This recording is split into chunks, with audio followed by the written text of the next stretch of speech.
Praise the Lord. ஆண்டவரும் இரட்சகருமாய் இருக்கிற இயேசு கிறிஸ்துவின் ஈடு இணையற்ற நாமத்தினால் யாவருக்கும் அன்பின் வாழ்த்துக்களை தெரிவித்துக் கொள்கிறேன். மீண்டும் இந்த மாதத்தில் உங்களை சந்திப்பதில் மகிழ்ச்சி அடைகிறேன்.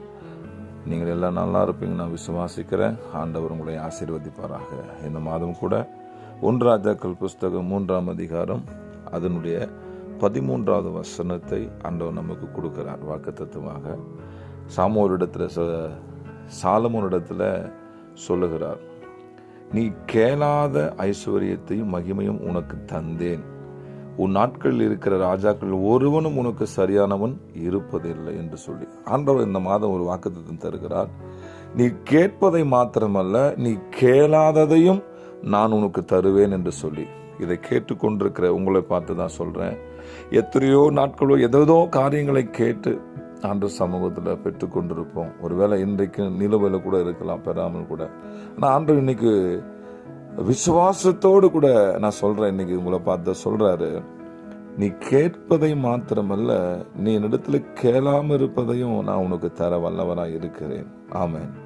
சாலமோனுக்கு அப்படிதான் அன்று கொடுத்தாரு.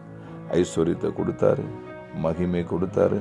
அதை தாண்டி ஒரு ஹை பொசிஷன், அப்படின்னா உலகத்துல இந்த இருக்கிற ராஜாக்கள் உனக்கு நிகரானவன் சரியான ஒருவன் இருப்பதில்லை, அப்படி நான் உன்னை உயர்ந்த இடத்துல கொண்டு போய் வைப்பேன் அப்படின்னு சொன்னார். இந்த வார்த்தையை கேட்டுக்கொண்டிருக்கிற யாவருடைய வாழ்க்கையிலும் நீங்கள் கேட்பதை மாத்திரமல்ல, கேளாததையும் ஆண்டவர் இந்த மாதம் கொடுத்து உங்களை ஆசீர்வதிக்க போகிறார். உங்களுக்கு சமாதானத்தை தரப்போகிறார், உங்களுக்கு நன்மையை தரப்போகிறார். அவர் நீங்கள் கேளாததையும் கொடுத்து உங்களை மகிமைப்படுத்த போகிறார், உங்களை சந்தோஷிப்பிக்க போகிறார். ஆமென். இந்த வார்த்தை கேட்டுக்கொண்டிருக்கிற யாவருடைய வாழ்க்கையிலும் சாலமோனுக்கு ஆண்டவர் கொடுத்தது போலவே உங்களுக்கும் கொடுத்து உங்களை மகிழ்விப்பாராக.